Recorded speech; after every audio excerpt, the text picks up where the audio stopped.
Right. All right. How's everybody doing? All right. Cool. Appreciate the introduction from my brother Clinton. He hopped it up pretty good. Yeah, man. Praise God. Thank you for that, Clinton. I appreciate your introduction and whatnot. Um, so I don't think I can recall even reflecting on my life. Um, I can't really recall last time I've done something like this. So I think it was actually it's probably about due. Um, just kind of look back on what the how the hand of God has moved in my life and where I'm at right now. So I could just I want to start off with just in the beginning first. Before I even go, so I just want to share the scripture. It's Proverbs 16:9. Um, Proverbs 16:9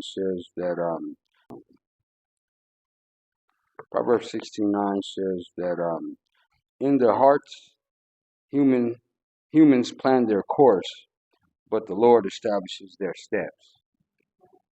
Yeah, that was just something that kind of it just resonates with me when I think about my story because it's been interesting, and my pages of my book are still being written. So, I'm just kind of looking forward to seeing what he has in store for me in the future. But in the beginning, let's go ahead. In the beginning, I was born at the Denver General Hospital here in Colorado. Um, so I was raised in a town called Montbello, northeast subdivision of Denver. I grew up, so I can remember from the earliest memories of my childhood were peaceful and subtle. I know that at the age of 5, I was adopted. Uh, at the age of 5, I was adopted by a single middle class black woman. Uh, Me and a younger sibling of mine, we were adopted. I was about 5, he was a 4. My biological mom, she was murdered. She had the lifestyle. She was living the lifestyle. It was on Colfax. I'm not sure if y'all familiar with Colfax or whatnot. She was involved. She was engaged. She did her thing. God rest her soul. I believe she did what she thought she can do, or what she was the best way she can live, or whatnot. Um, she was murdered. Um, that's another can of worms. And then so at the age of 5, me and my younger sibling was split up. Well, it was 4 of us actually. So my mom was murdered. She was a streetwalker, whatnot, if you will, and she was murdered by some individuals going around killing prostitutes. And then at the time, my dad, my biological father, he was incarcerated. He was doing a 20-year sentence for a rape case that he was wrongfully accused of. So this was going on at the time. So me and my siblings, I was 5. I had 2 other siblings. One was about 9. The other one was about 8. And my other little brother, he was probably about like 3. And so we were all kind of split up once we were adopted. This all went down. So growing up in Montbello at the age of 5. So from the age of 5 to 12, I grew up. I had a childhood. It was in Montbello, so like suburbs, if you will. My life was relatively normal for the most part. Single middle class black woman who managed to take on a role of a mother who, for some health reasons, she couldn't conceive children on her own. So in retrospect, it was fairly good. The childhood from the age of 5 to 12. We were in school. We went to elementary school. We went to middle school. She had us at church regularly, but not like heavenly. But we were in church enough to know Jesus Christ. She managed steady employment.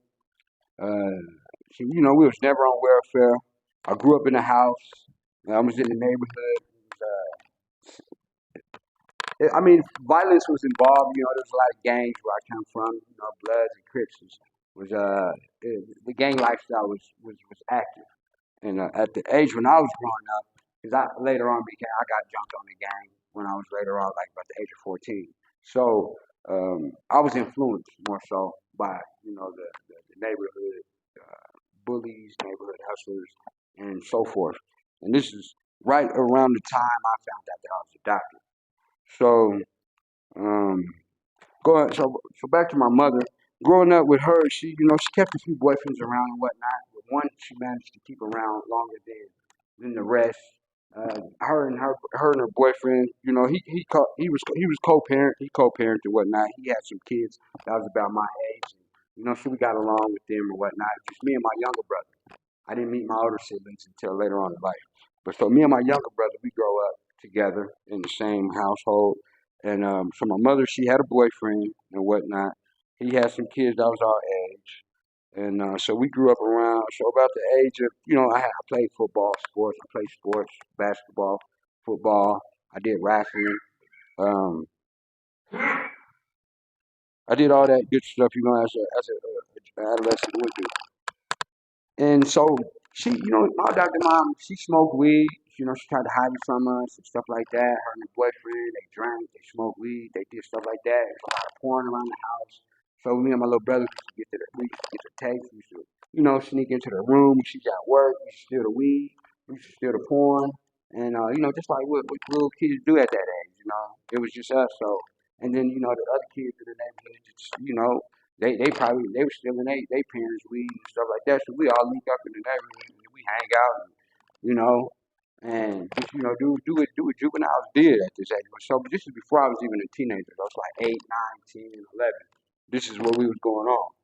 But we managed to do like little childhood. We had little family vacations and stuff like that. And, you know, um, so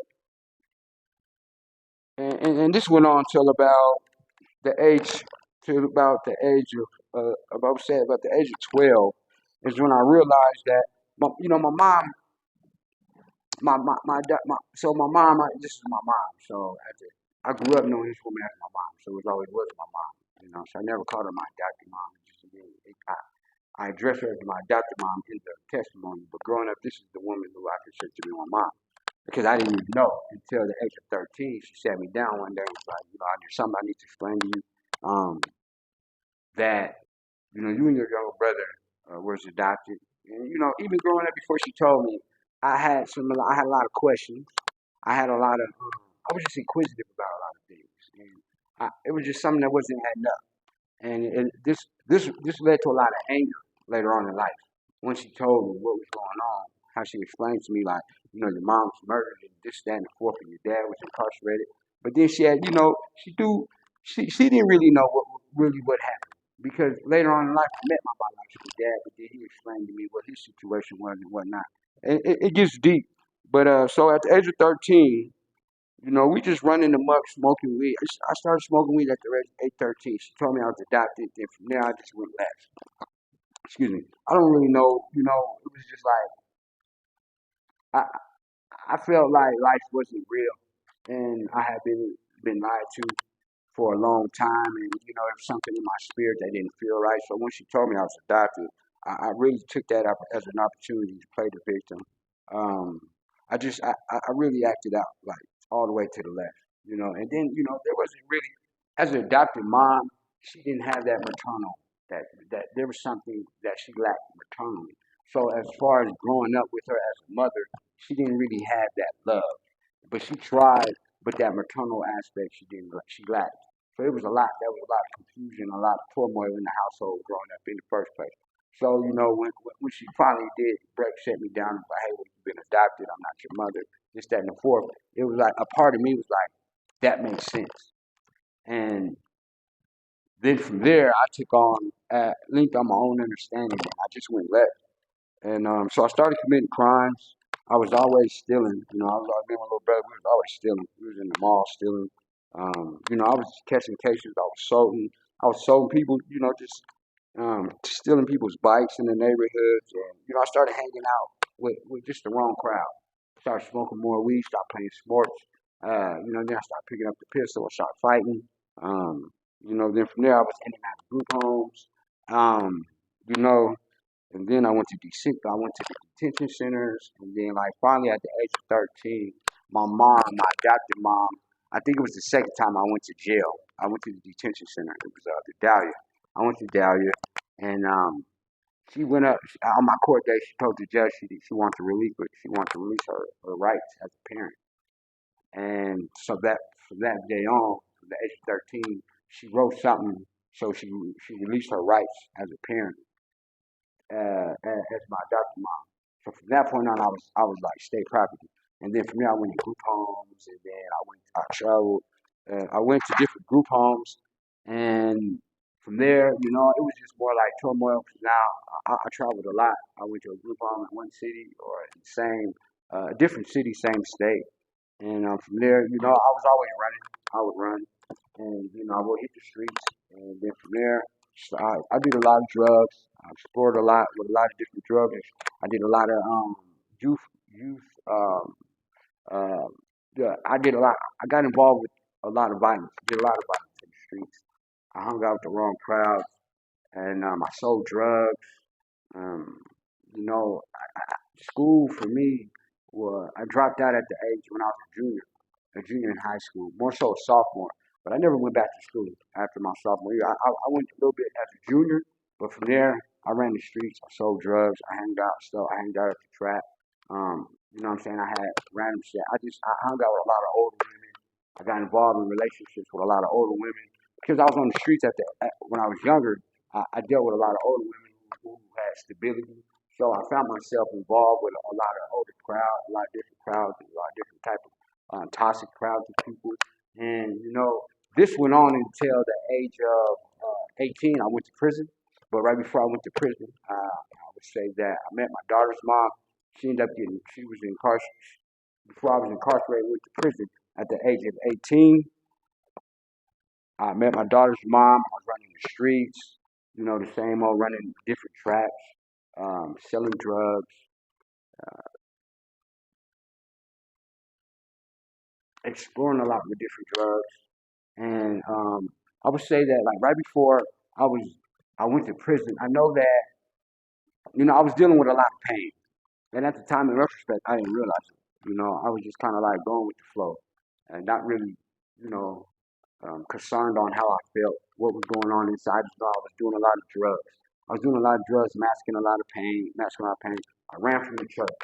I completely strayed from church. At the age of 13, once my mom released her rights from me, I stopped going to church. I got vindictive with God. I was angry with God. I started, I ventured off to different like schools of thoughts. I was running with different crowds of religions. I was studying. I've always managed to pick up a book and read. So I was always studying different kind of literatures on like Buddhism, Hinduism, Confucianism.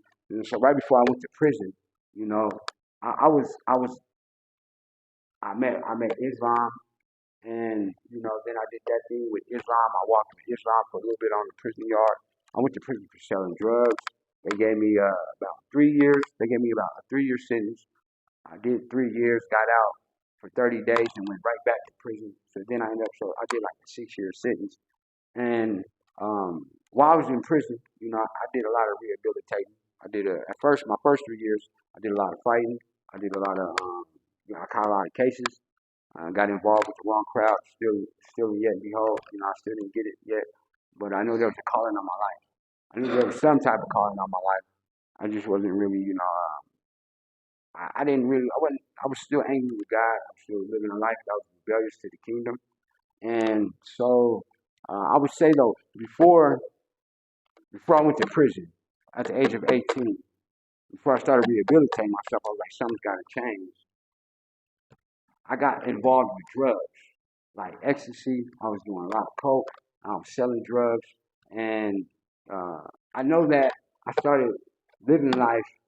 I by the time at 13 to 14, 13 to 18, I had been living life on the streets, doing my own thing, away from the kingdom, and I wasn't thinking about God. And I was exploring not just with like different crowds of people, but I was exploring with drugs. I was exploring with different like uh, uh, crowds that brought me different communities because I always venture off.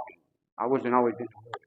So, in doing drugs, I brought different people and I brought different lifestyles. And then, so I found myself getting involved with like just having sex with all kinds of different people. And I know that at the end of the day, that I felt like I wasn't in the wrong, and I always had this mentality I only got one life to live. So I was living life, according to my own will, according to my own standards. And I noticed that right before I met my daughter's mom, I got involved with her to try to escape that, to try to get myself into like a stable household, somewhere that I can have control. I can be, something I can have live to work for, something that I can live to have, something in the future. And so I was trying to find some type of control or out, trying to escape the lifestyle that I already had got myself involved in. And I know that just in the midst of that, I was doing all kinds of, outside of the drugs, it was just the people that I was getting involved with. We was robbing, we was doing a lot of, we just committing a lot of crimes, and we was doing things that I wouldn't necessarily. I know looking back, I wouldn't get involved in, but just like it started the robbing and stealing, and as a group, and we were together doing this as a group, and then from there, after that, we had some sense of camaraderie.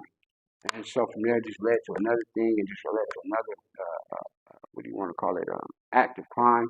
And I just found myself later on, the Lord, he, he set me down and he brought me, I went to prison and for selling drugs. And in the midst of that, I tried to, come to terms of, like, I need to change my life. I need to do something different. And, I was still angry with the Lord. But then, so the age of 20, from the age of 20 to 26, I was in prison. I got out of prison. I had a little bit of rehabilitation on my hands. And so I got out, you know, I worked, I managed to keep a job. I stopped selling drugs. And I got back with my daughter's mom. And we tried to do that for a minute. And then things didn't work out with me with my daughter's mom. And then so from there, I started using drugs. I started doing heavy drugs. I started smoking dope. I started shooting dope. Um, I went from cocaine right after my daughter's mom. I got out of prison. Me and my daughter's mom. It didn't work out. Didn't have a family thing. Didn't work out. So I started using heavy drugs, smoking dope, shooting dope, and that went on for about 2 years. And then even in the midst of shooting dope, things got even worse. So I was always I had this mentality of having control, not letting the drug do me, and I can do whatever drug, and this and that and forth. And mind you, I have not yet met my biological family yet.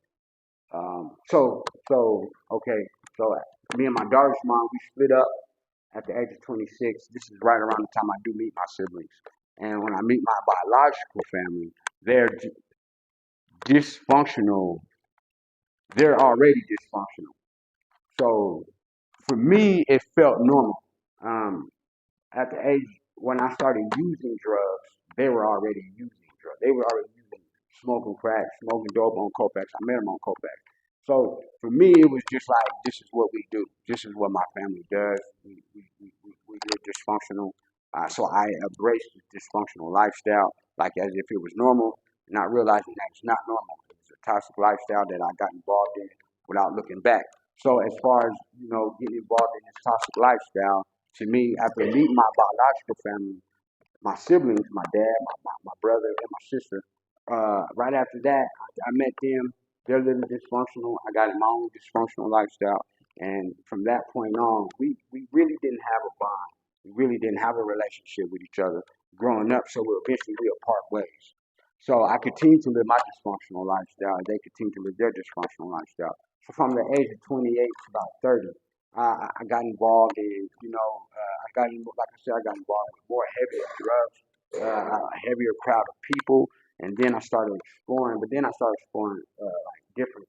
I found myself getting involved with like different sexual desires, and using these different drugs. Looking back, I found myself. I got involved with homosexuality, and then at the age of 28 to 30, I found myself looking for help, seeking some type of support, trying to find out how I got involved in this. I was still using drugs. I was still getting involved. I didn't. I was trying to pump the brakes on something, but I didn't know how. I didn't know how to reach out. I didn't know where to go. I just knew I needed to pray. I know I needed to. I didn't even know about repenting at the time. So about the age of 28, I'm looking for help. I moved to a different city. I found a church, and then this is when I found a safe spot to really talk about it at the age of 28.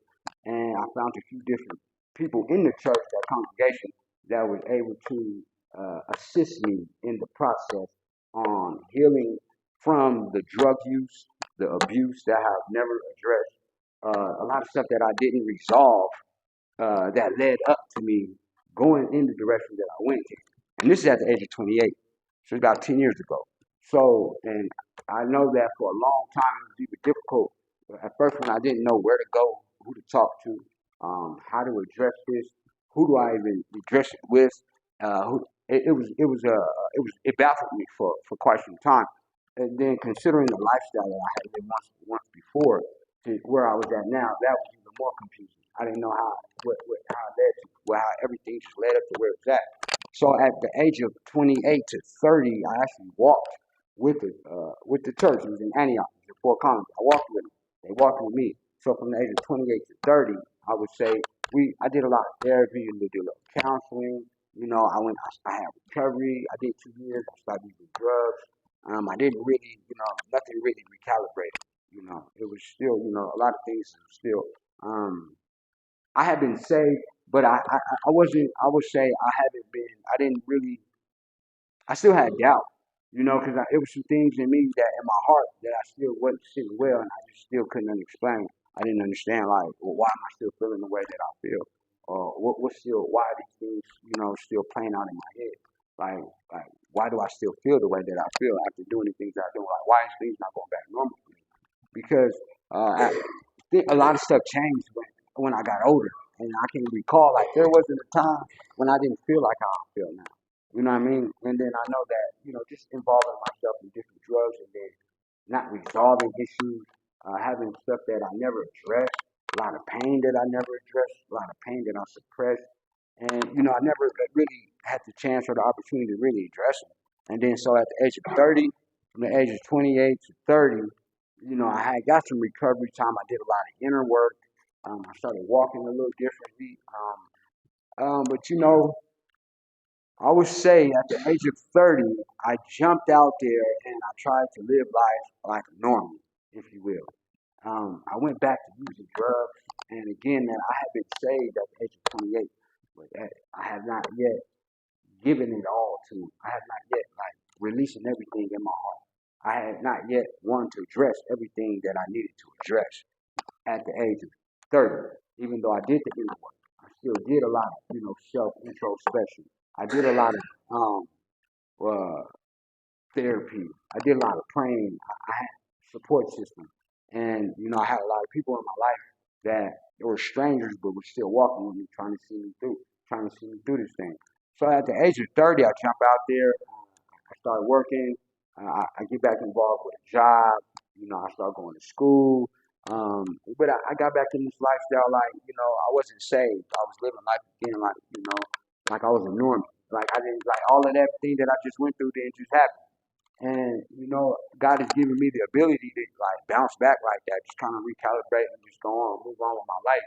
And but I still was aware of what took place, but I wasn't living like what just took place. So I went back and I got a job, and I got involved with a different church and got into a relationship, and I wasn't even able to talk to like my spouse, my girlfriend about this shit. And so God blessed me with some good women in my life, because they was always patient with me. And she was able to, understand when I did bring it to her attention, because eventually, I felt like it was only right for me to talk, bring this to my girlfriend's attention. Like, this is the lifestyle that I used to live, and this is where I'm at now. But this is not what I'm doing. That's not what I'm doing now. This is where I'm at now. So she was able to understand that. But, things just still wasn't the same because I still was like, I was drinking. I was still smoking, not all the time, not every day, but so it was kind of hard to be like, where are you at? Where are you at in your recovery? Because you're still drinking, still smoking, but you may not be still doing this, but you're still doing this.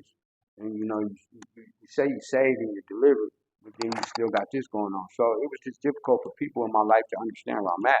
So about the age of 35, I think from the age of 30 from the age of 33 to I say 34. Me and my girlfriend broke up. I took a big fall.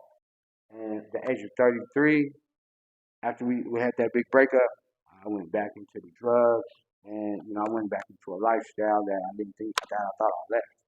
And so at the age of 34, I found a recovery program. And by this time, I'm in a whole different city. I've become, like God has been shedding a lot of things off me as I'm moving down the road. I've always managed to shed a lot. Every time I find recovery, I've always peeled some layers back. I do some inner work. I do some inventory. I grow. I do some growth. I do some healing, and then I get back. I get back in life, and then I show up to life again. So it's always been a process of just been falling and getting back up, falling and getting back up, falling and getting back up. But every time I fall, it's been a process of falling, but it's not as far as deep, and not as deep as I fell the first time. So I may fail, but I didn't fall. The last time I fell, I didn't fall as deep as I did the next time. So that always helped me because of the inner work that I was always doing. I was paying attention. I was being aware of what was going on in me. So when I did fall, when I did relapse, I didn't fall as bad as I did one time before. And so eventually, things got to where a point where, I would reach out for help. I was able to talk about this type of stuff. And I know that at the age of 35, I found the program. I did, was there for about a year. I did that, got recovery, uh, moved out the program, got an apartment, got a job. Became a plumber. I got a plumber's license. I got married. I've been transparent with my wife, and things are going good. We're moving forward in life. So I'm in a good church. I do a lot. I'm a part of a lot of volunteer work, and things just didn't work out between me and my wife. I got back on the bandwagon like last year, 2022.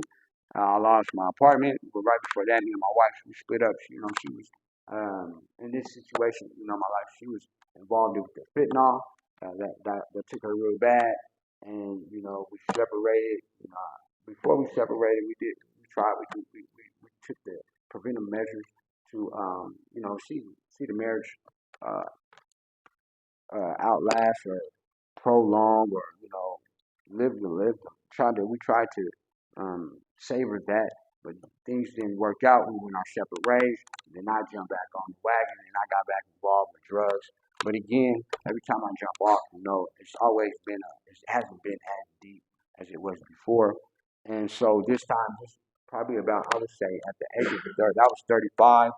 Yeah, at the age of 36, when I jump off the wagon, when I get back on the wagon, this last go around, I would say, man, I don't know really what really took place in me. It was just like I got to a point where it was like drugs wasn't the answer. They never were.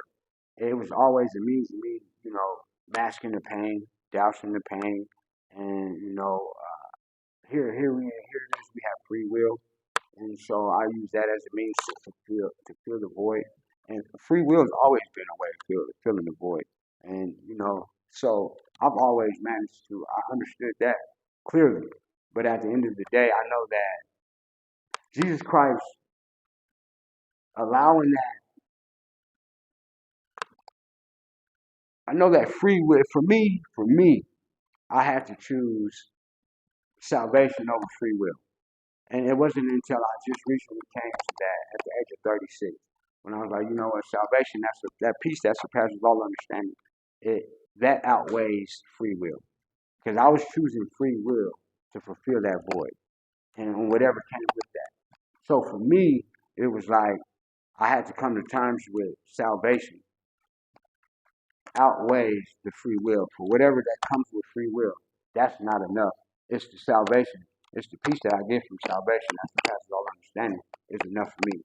And that's when I was able to say, you know what, I truly do believe that Jesus Christ died on the cross for my sins.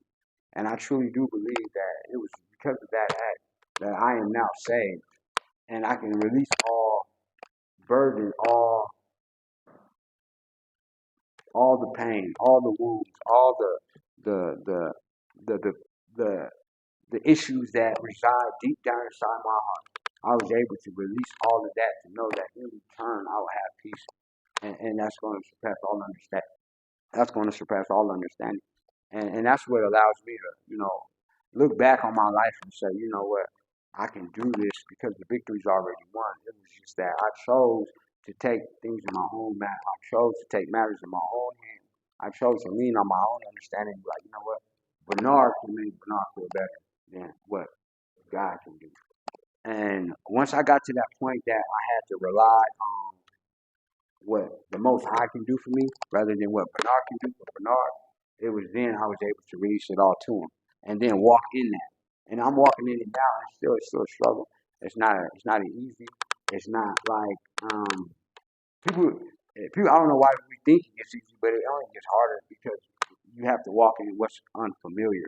And so walking in unfamiliar, giving your care and your will over to the Lord, that's unfamiliar to me. So that is difficult because it creates unfamiliarity. So for me, I have to continue to let that um, be okay in that and allow that peace that surpasses all understanding allow me to continue to keep my eyes on Jesus, on Christ, let my life be a living sacrifice for that and continue walking and be okay in that. And so here it is. I'm like 38 now. So um, I moved back out. I moved out here. I chose to move out here. I was in Colorado Springs. I came out here last year and left, and then I came back. I chose to come back, and I wanted to go to school. I'm in school right now for audio production. I make music right now, and I'm going to school to make music. And I just kind of like aborted the plumber thing because I realized in my marriage, like I was happy, but I still wasn't satisfied. I still wasn't fulfilled. Like I had it all. I had the wife, I had the car, I had the job, I had the crib, I had it all, but I still wasn't fulfilled. So I didn't want to go back to that because I didn't want to do something that I felt like that was like it's the right thing to do, but it really at the end of the day, it's not. It's not my purpose. I don't feel like that was a part of my purpose, and I feel like where I'm at right now is a part of my purpose. So this is where I'm at now. So this is where I'm at. I'm living like my purpose out now in here right now as we speak. So I make music. I do uploads. I go to school to make music and shoot film, and you know what I'm saying. So that's where I'm at right now, and it's just one day at a time, and I'm moving forward, and that's pretty much all I got.